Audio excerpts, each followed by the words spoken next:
अस्सलाम वालेकुम। दुरूद शरीफ पढ़ना।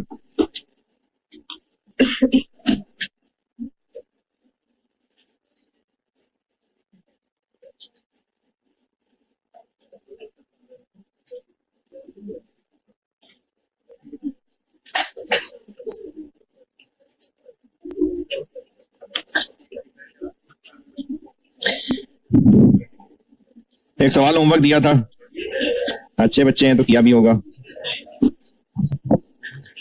किया होना चाहिए था। मसले भी थोड़े थोड़े से होंगे। जो एक दो मसले मुझे लगते हैं वो बता देता हूँ, बाकी फिर आपने जो और पूछना है पूछ लीजिएगा। एक मसला कि ओवरहॉलिंग कैपेक्स है कि नहीं, तो वो मैंने कल आपको बता दिया था कि बाय डिफॉल्ट ऑफ कैपेक्स ही ले लें। इसमें कल वाले सवाल की तरह, कल वाले सवाल में तो लिखा था ना कि एसिड भी और ओवरहॉलिंग भी डेप्रिसिएशन अलाउ होगी, यहां पर ओवरहॉलिंग का कहा नहीं है।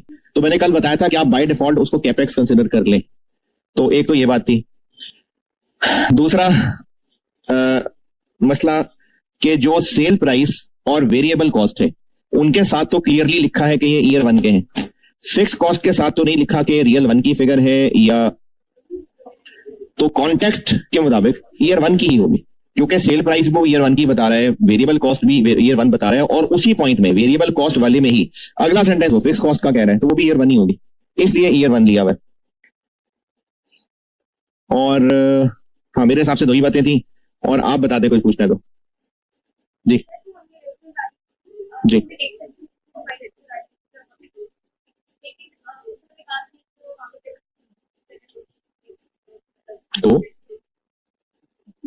तो उसमें सवाल क्या है?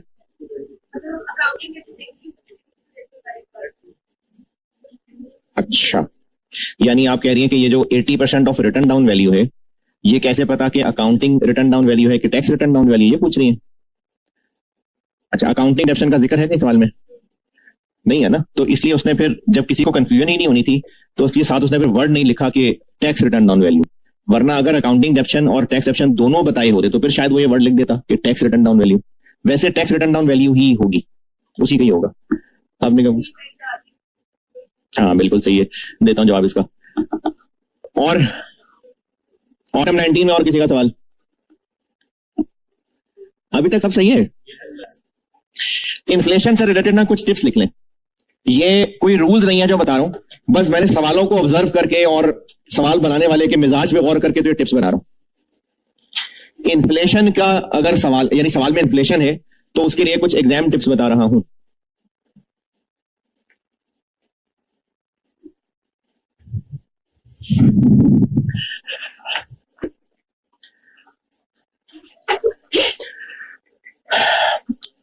फिर सुन लें, ये क्वेश्चन में इन्फ्लेशन है ना, तो उसके हवाले से अब जैसे एक सवाल पूछा एक स्टूडेंट ने कि आरवी को इन्फ्लेट क्यों नहीं किया, कल तो किया था। इसी तरह फिक्स्ड कॉस्ट के ऊपर इसको हमने रियल फिगर क्यों नहीं समझा, इसको ईयर वन की फिगर क्यों समझा, तो इसी लिहाज से कुछ टिप्स बता रहा हूं आपको। उर्दू में बताऊंगा, बाकी आपने जिस जबान में इसको ट्रांसलेट करना है कर लीजिएगा।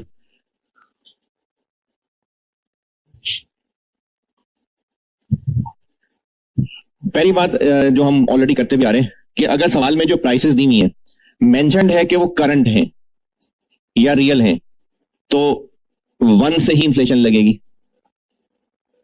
दोबारा, सवाल में जो प्राइसेस दी हुई हैं अगर क्लियरली मेंशन्ड है कि वो करंट हैं, तो इन्फ्लेशन वन से ही लग जाएगी।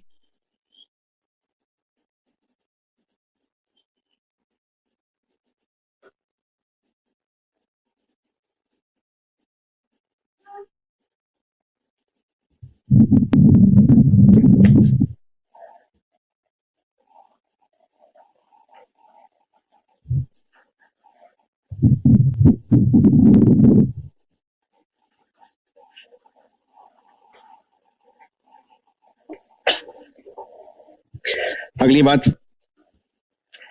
अगर प्राइसेस क्लियरली मेंशन्ड है कि ईयर वन की है, तो इन्फ्लेशन टू से लगेगी।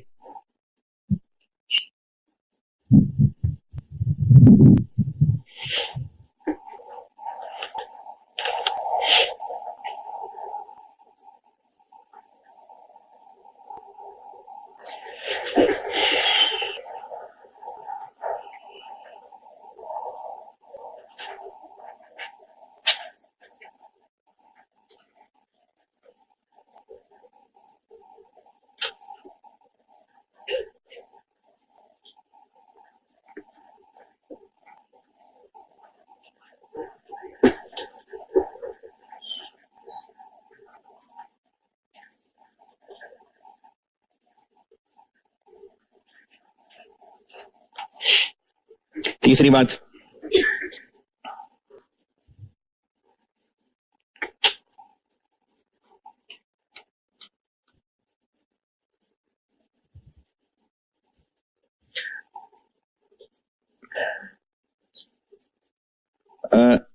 जिन आइटम्स के लिए प्राइस चेंजेस अलग से मेंशन है, जैसे एक पॉइंट में लिखा मिलता है कि सेल प्राइस इतनी है और फिर ये हर साल 5% बढ़ेगी, तो अब ये जो बढ़ेगी उसकी इन्फ्लेशन ही है। तो फिर अगर सवाल में एंड पे कहीं इन्फ्लेशन रेट बताया है तो उस आइटम पे वो इन्फ्लेशन रेट दोबारा नहीं लगा देना। लंबी हो गई बात। अच्छा, ऐसा करते हैं, मैं आपको ना एक सवाल दिखा देता हूं पहले, उसके बाद इसको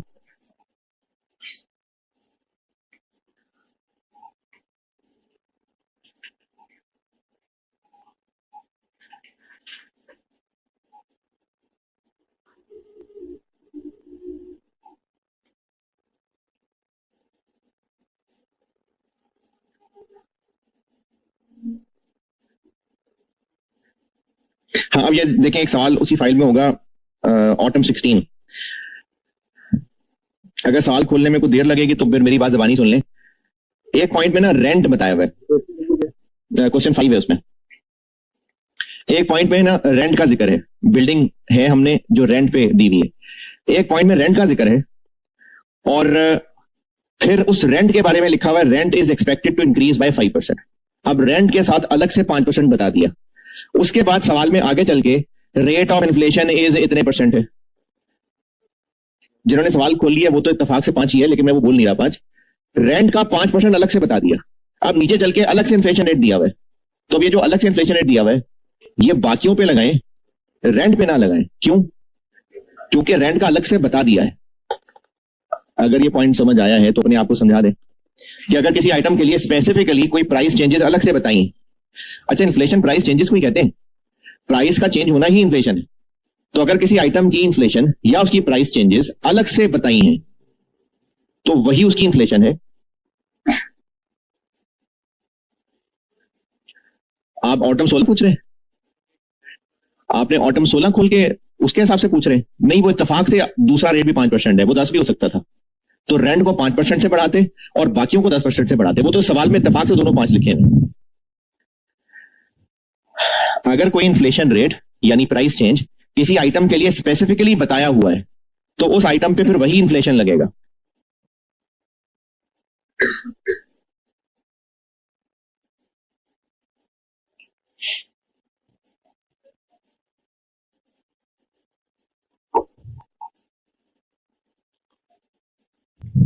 अगली टिप,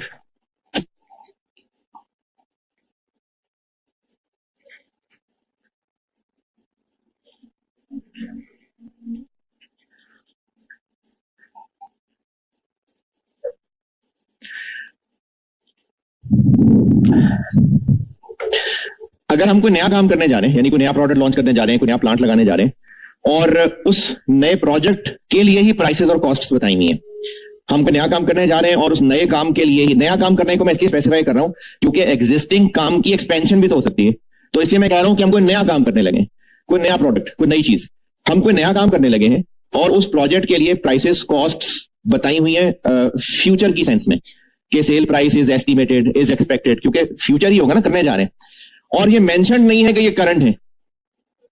दोबारा, हम कोई नया काम करने जा रहे हैं। अच्छा, ये कोई स्टैंडर्ड नहीं है, मैं 50 सवाल ऑब्जर्व करके ये टिप्स बता रहा हूं आपको। अगर हम कोई नया प्रोजेक्ट, कोई नया काम करने जा रहे हैं और उस प्रोजेक्ट से रिलेटेड जो प्राइसेस बताई हैं, प्राइसेस कॉस्ट्स, वो एक फ्यूचर की सेंस में बोली नहीं। अब sale price is estimated as, variable cost would be, fix cost would be, और ये मेंशन्ड नहीं है कि ये रियल है, तो उनको ईयर 1 की अज्यूम कर लेना और इन्फ्लेशन 2 से लगाना।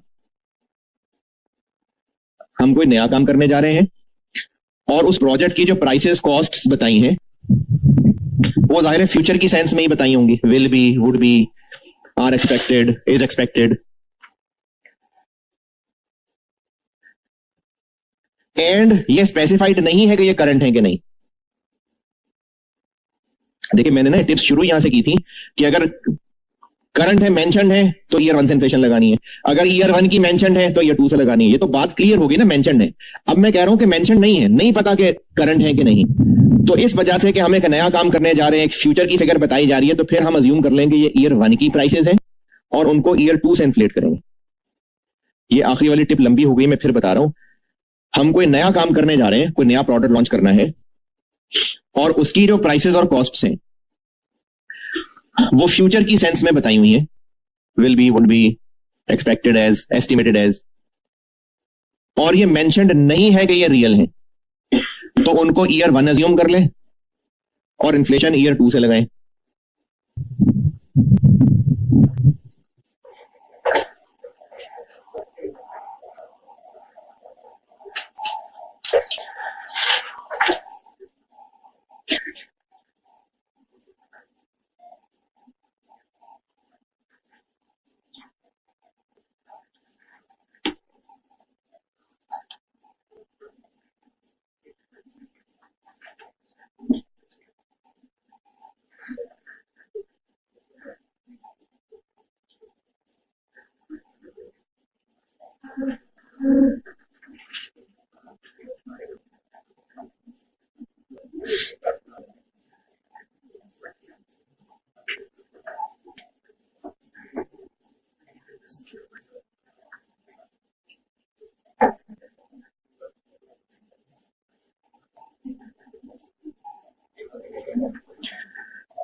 ये बात भी लिख ली। अगली बात,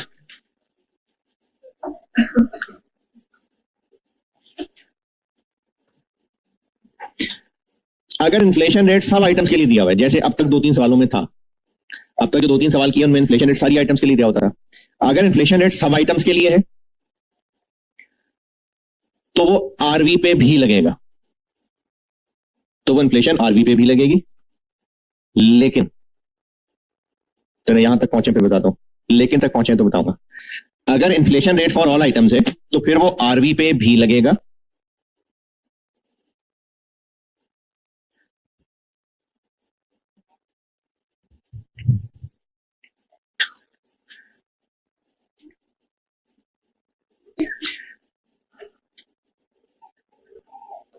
लेकिन अगर आरवी को कैरिंग अमाउंट से लिंक किया हुआ है कि जितनी कैरिंग अमाउंट होगी वही आरवी है, या जितनी कैरिंग अमाउंट होगी उसका 80% आरवी है, तो फिर इन्फ्लेशन नहीं लगाएंगे।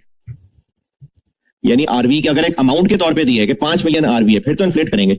लेकिन अगर आरवी की फिगर देने की बजाय उसको कैरिंग अमाउंट से जोड़ दिया, जैसे कल वाले क्लास के सवाल में भी था, नहीं परसों तरसों भी था, और होमवर्क वाले में भी था, और जो क्लास में किया था उसमें 5 मिलियन बताया हुआ था, इसलिए उसको इन्फ्लेट किया था। ये आखिरी पॉइंट दोबारा, अगर इन्फ्लेशन रेट है सब आइटम्स के लिए तो आरवी को भी इन्फ्लेट करना है, लेकिन अगर आरवी की अमाउंट बताने की बजाय उसको कैरिंग अमाउंट के साथ जोड़ा है तो फिर नहीं करना इन्फ्लेट।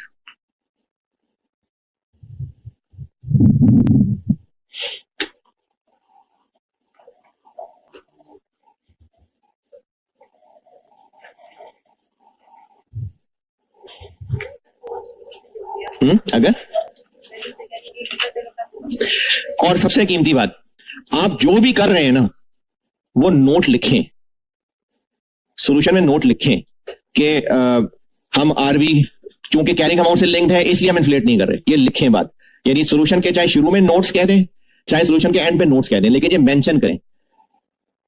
नहीं बताया फिगर्स के करंट हैं तो हम इसलिए ईयर 1 कर रहे हैं, तो जो भी इन्फ्लेशन में आप कर रहे होंगे ना वो नोट्स में लिखना, ताकि जब चीजों में एम्बिग्विटी हो तो वो आपके नोट को इज्जत देंगे, नोट को तो मिलेगी इज्जत। ये इन्फ्लेशन से रिलेटेड जो भी हरकतें कर रहे हो ना उसको सॉल्यूशन में नोट्स की शक्ल में लिखना। तो जो आप बात पूछ रही है कि अगर वो कैरिंग अमाउंट की परसेंटेज की बजाय कॉस्ट की परसेंटेज कह दे तो मर्जी है, उसको नोट दे दें कि हम इसको इन्फ्लेट नहीं कर रहे, ना करें, नोट दे देंगे इन्फ्लेट कर रहे हैं तो कर लें। तो जो भी इन्फ्लेशन के साथ कर रहे हैं सवाल में उसका नोट क्लियरली जरूर दें, इससे आपका दिल भी हल्का हो जाएगा, क्योंकि स्टूडेंट घबराता रहता है पता नहीं मैंने सही किया कि नहीं किया। तो आप जो कर रहे हैं अपने दिल की बात एग्जामिनर तक पहुंचाएं। कल आखिर में मैंने वो डिस्काउंट रेट या रिक्वायर्ड रेट ऑफ रिटर्न बताया था, और आखिर में कल ये बातें की थी कि अगर कैश फ्लोज रियल हैं तो डिस्काउंट रेट भी रियल होना चाहिए एनपीवी के लिए, और अगर कैश फ्लोज नॉमिनल है तो डिस्काउंट रेट भी नॉमिनल होना चाहिए। ये मैंने सिर्फ मैचिंग के लिए रूल बताया था, वरना हम लोग सवाल में कैश फ्लोज जो मेन सोल्यूशन कर रहे होते हैं नॉमिनल रख रहे होते हैं कि रियल? अभी तक जो सवाल कर रहे हैं नॉमिनल ही रख रहे होते हैं ना, तो डिस्काउंट रेट नॉमिनल ही करना होता है। तो ये जो अभी आप टिप्स लिख रहे थे 4-5 पॉइंट से हो गए, उनमें लिखे और पॉइंट।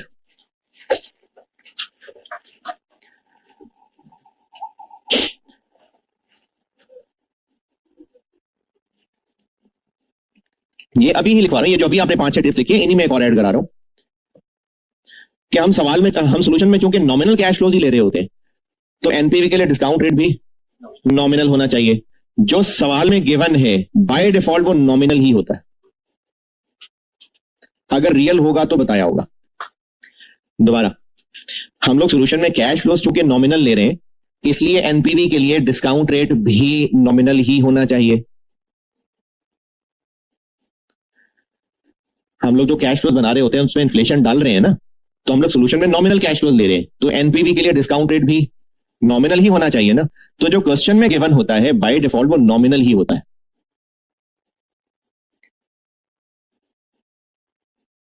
अगर रियल हुआ तो फिर सवाल वाला बताएगा, फिर बहुत से चाह रहा होगा कि आप इसको भी नॉमिनल बनाएं। अब आप बताएं कल क्या पूछ रहे?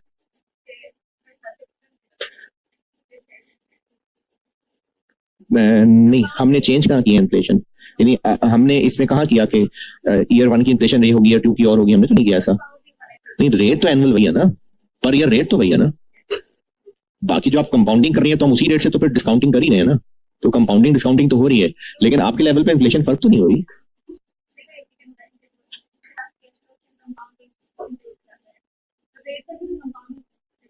तो रेट तो पर ईयर ही होता है ना, रेट तो वही है।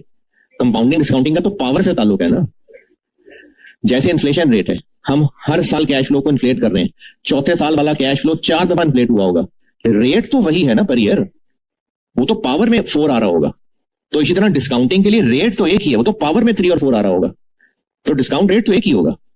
मैंने आखिरी टिप जो बताई है दोबारा दोहरा रहा हूं कि हम लोग सोल्यूशन में चूंकि कैश फ्लोज नॉमिनल ही बना रहे होते हैं, तो इसलिए एनपीवी निकालने के लिए डिस्काउंट रेट भी नॉमिनल होना चाहिए। तो जो सवाल में गिवन होता है बाय डिफॉल्ट वो नॉमिनल ही होता है। अगर रियल हुआ तो सवाल वाला मेंशन करेगा।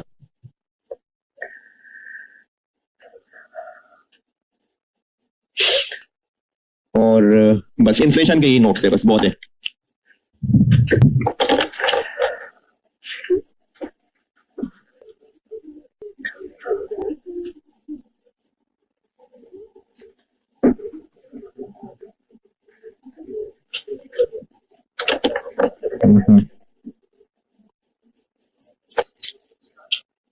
वर्किंग कैपिटल,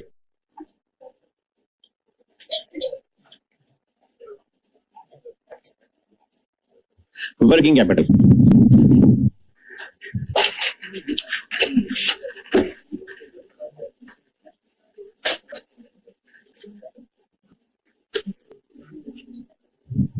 अगर आप अभी FR2 भी पढ़ रहे हैं तो आप रेशोज 2 दफा पढ़ चुके। वर्किंग कैपिटल क्या होती है? Current assets minus current liabilities. Working capital होता है current assets minus current liabilities.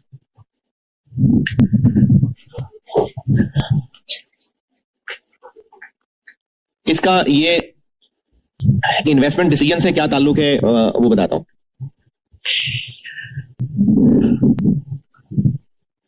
इसका कॉन्सेप्ट समझाने के लिए ना 2 तरह की मिसालें दूंगा, 2 डिफरेंट तरह की मिसालें, और फिर सवाल में करना क्या है वो भी बता दूंगा।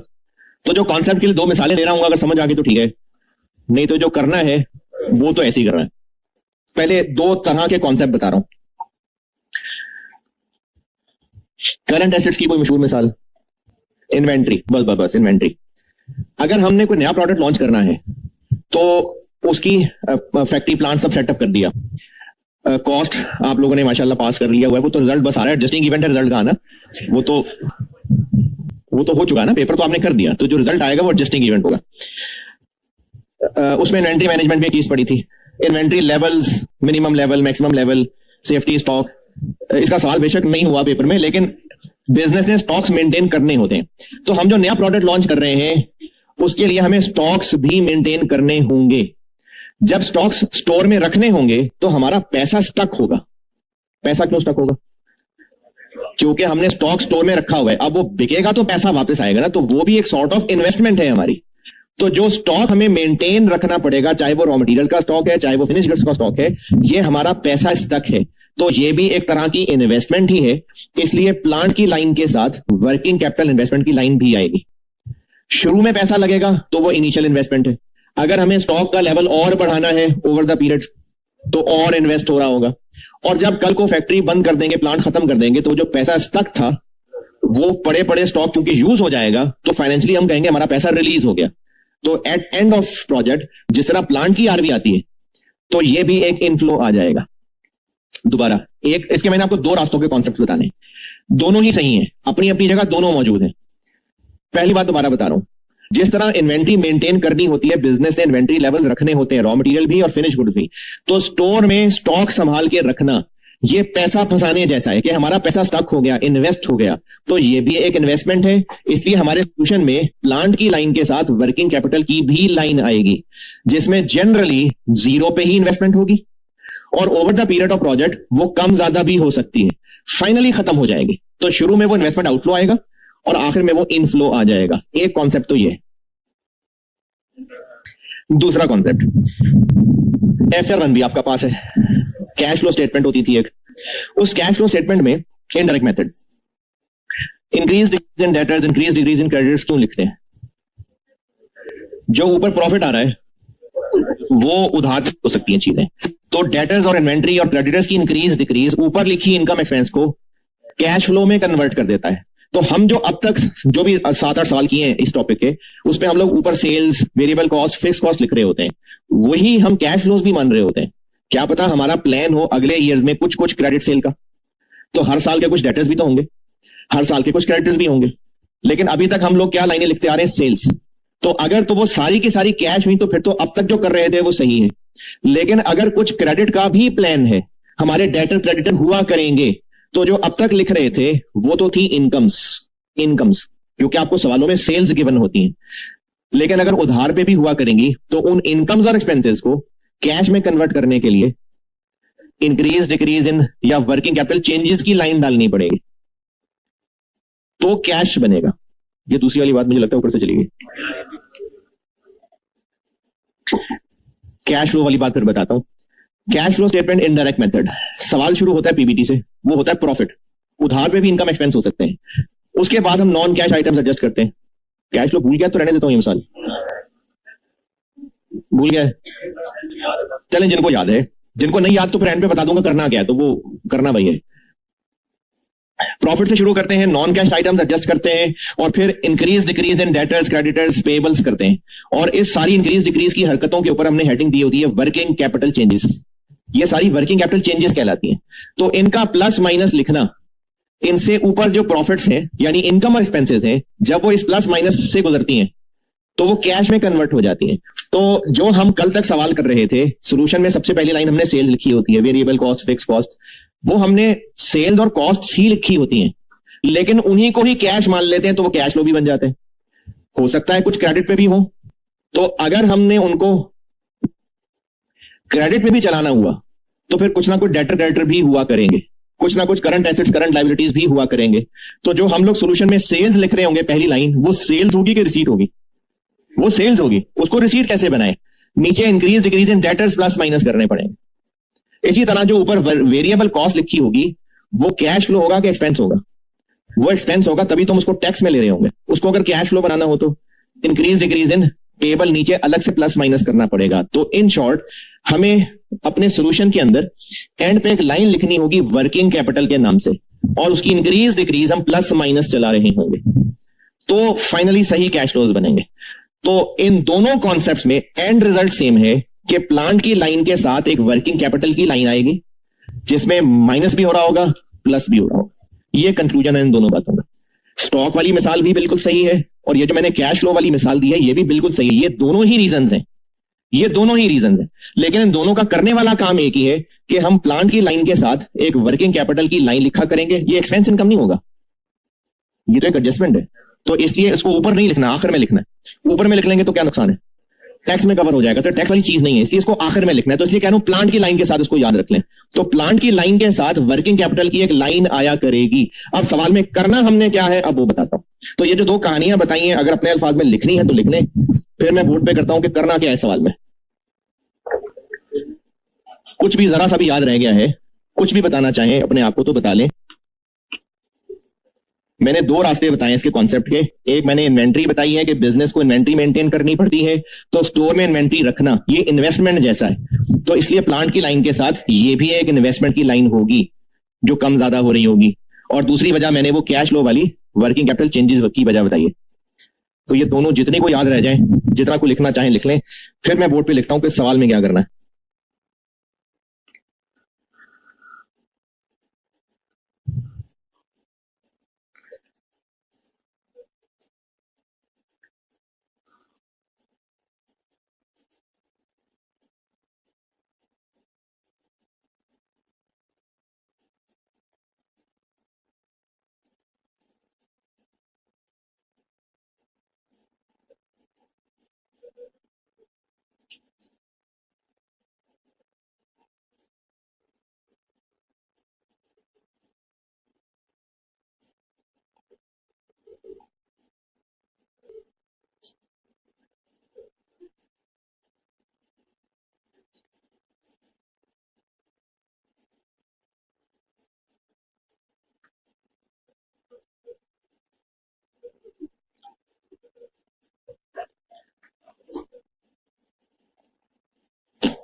हाँ, उसको मैंने शो दिखा देंगे।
यहां तक लिखा।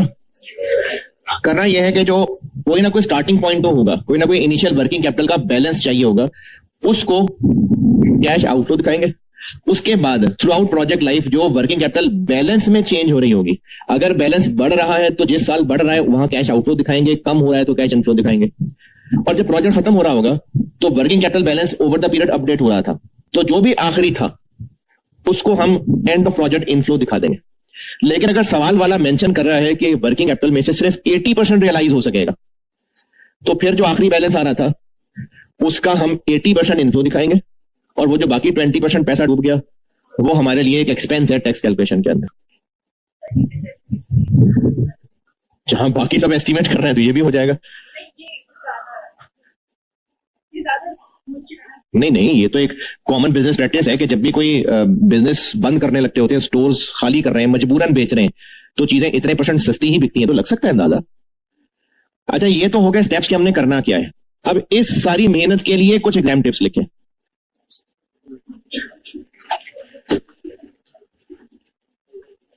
ये तो स्टेप्स है ना कि करना क्या है।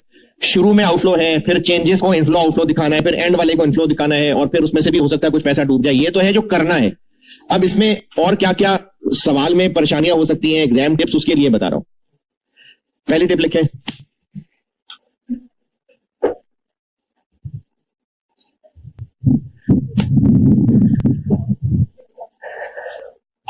ये जो इनिशियल वर्किंग कैपिटल रिक्वायर्ड है ना, बाय डिफॉल्ट ये टाइम 0 पे रिक्वायर्ड होता है। Initial working capital requirement by default time 0 पे है। लेकिन सवाल वाले की मर्जी, वो उसको टाइम 1 भी कह सकता है। बाय डिफॉल्ट टाइम 0 पे होता है, लेकिन सवाल वाला उसको टाइम 1 भी कह सकता है कि इतना हमें स्टॉक चाहिए होगा। बैलेंस कह ले, वर्किंग कैपिटल बैलेंस, इसलिए मैंने दोनों वर्ड लिख दिए। जो इनिशियल वर्किंग कैपिटल बैलेंस है सवाल में मेंशन होगा, तो बाय डिफॉल्ट वो टाइम 0 पे चाहिए होगा। बाय डिफॉल्ट वो टाइम 0 का आउटफ्लो है।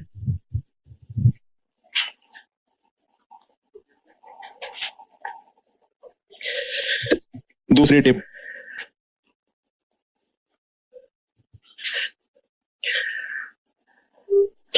वर्किंग कैपिटल बैलेंस की अमाउंट भी दी हो सकती है, फॉर एग्जांपल 20 मिलियन, या इसको किसी और आइटम से लिंक भी किया हो सकता है, for example 10% of sales. Working capital balance की अमाउंट भी गिवन हो सकती है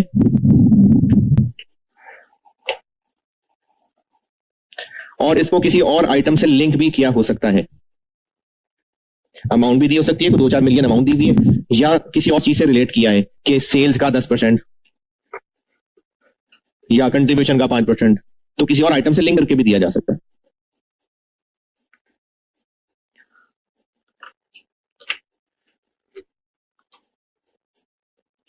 अगली बात,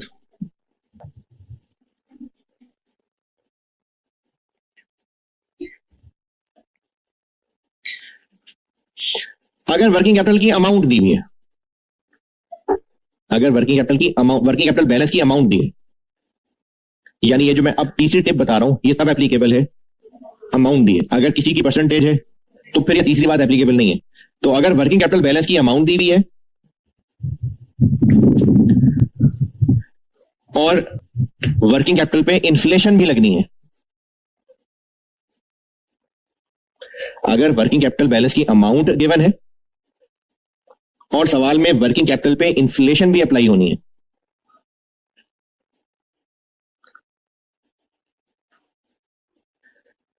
तो हमने हर साल का वर्किंग कैपिटल बैलेंस कैलकुलेट करना है नॉमिनल टर्म्स में। ये भी साल कराता हूं ना छोटे छोटे, तो आपको ये क्लियर हो जाएगा। तो फिर हमने हर साल का वर्किंग कैपिटल बैलेंस कैलकुलेट करना होगा नॉमिनल टर्म्स में। ये बात एग्जांपल से आ जाएगी समझ।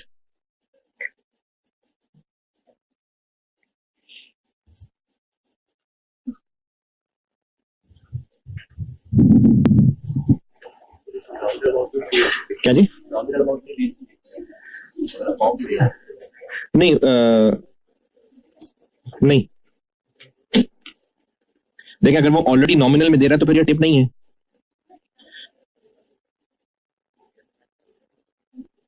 अगली टिप लिखे,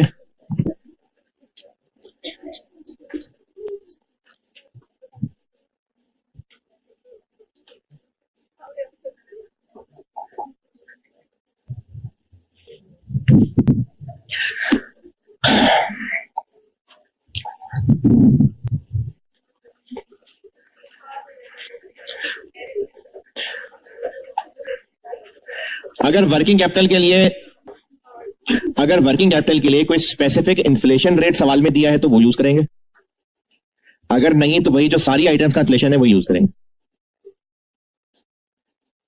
अगर वर्किंग कैपिटल के लिए कोई स्पेसिफिक इन्फ्लेशन रेट सवाल में गिवन है तो वो यूज करेंगे,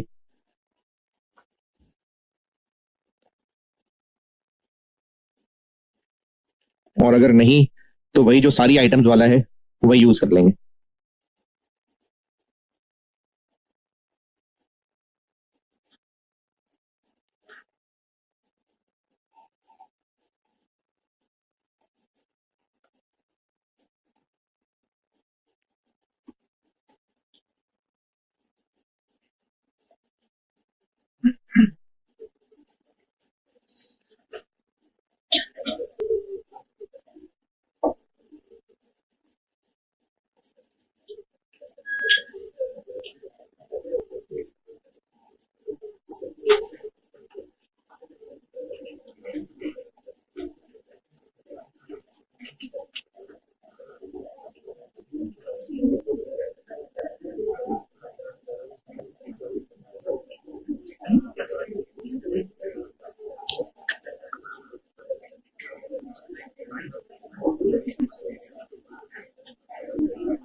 सही है।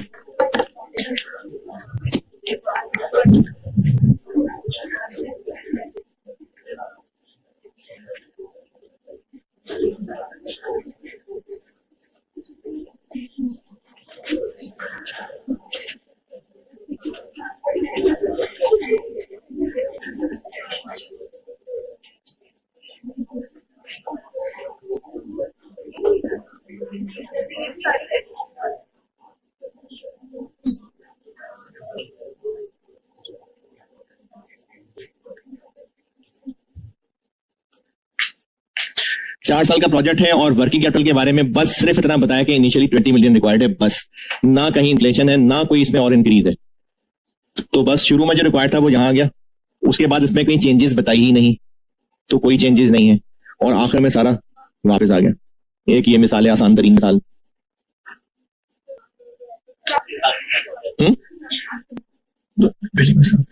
पहली मिसाल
हाँ जी, स्टार्ट पे कितना चाहिए, क्या करूं? Start of project, start of year 2 यानी टाइम 1, 16 का बैलेंस चाहिए।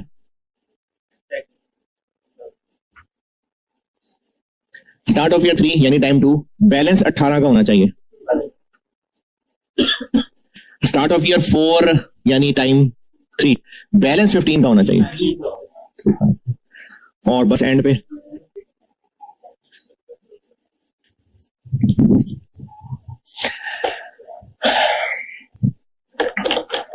एक सवाल होमवर्क कराइए।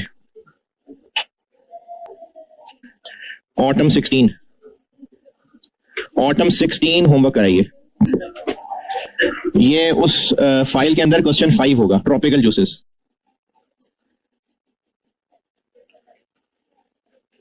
ऑटम 16 होमवर्क करके आइए, ट्रॉपिकल जूसेस। चलो ठीक है, अल्लाह।